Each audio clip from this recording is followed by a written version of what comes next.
dollars and for $2 a gallon without subsidies. By the way, for anyone who knows this inside reference, his name was John Galt. And I say, I know, I thought, okay, that's a cool idea. But what we have to remember is that that's not going to scale, right? I mean, if we're consuming enough alcohol where the waste alcohol is enough to replace 3 gallons of oil a day per person, then we have a lot bigger problem. Now, solar and wind also have very diffuse energy, not as diffuse as biofuels. They also require a huge amount of land, but fortunately it's not cropland. Their biggest deal breaker was called the problem of intermittency or unreliability.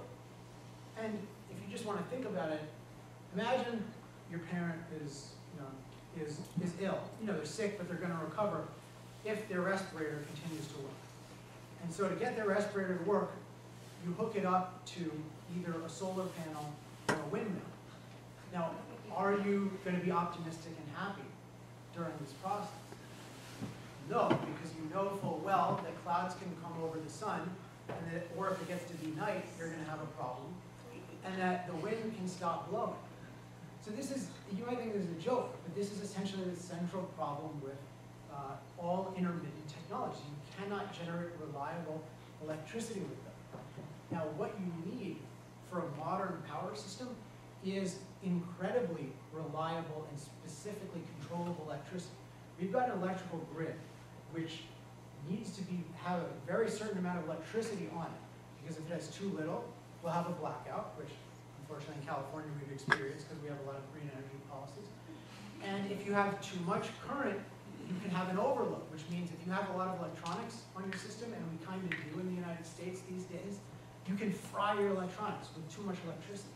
So what you need is a very reliable source of energy. So the way solar and wind can produce it all is that they have a reliable source of energy, such as a natural gas plant primarily, and then they'll hook up the wind turbines. And then as the wind blows, they'll be doing all this meteorology and weather forecasting. So they'll keep adjusting the natural gas to produce all the real reliable energy, and then the wind or solar will just contribute a little bit. But they basically need to build as much natural gas as they would if they never had the windmills in the first place. So the windmills are just for show, really. But they're just supplemental energy. So when you hear a story about Barack Obama, for instance, tells us we should be like Denmark, Barack Obama said, US only gets 3% of its energy from renewables. Denmark gets 20. We should be mad that we're quote unquote behind because he thinks being ahead means being green. And the idea here is that, well, soon Denmark's going to be at 40, and then they're going to be at 50, but that's not how it works. 20 is like the maximum that you can be at without being in incredibly severe danger of completely wrecking your grid. So it's very misleading. So again, it's a supplemental form of energy. It's very doubtful that there would be one windmill built if you had any kind of free economy. It's much more likely that with certain, that maybe with solar panels, you might, if you could build them cheaply enough, you could put them on your roof, and they're good because you get the highest amount of sun when you need the most amount of air conditioning. So you could generate a little supplemental energy. But that has absolutely nothing to do with justifying a carbon cap. If we justify a carbon cap, we are complete, I mean, we're in big, big trouble. Solar panels on our roof are not going to save us.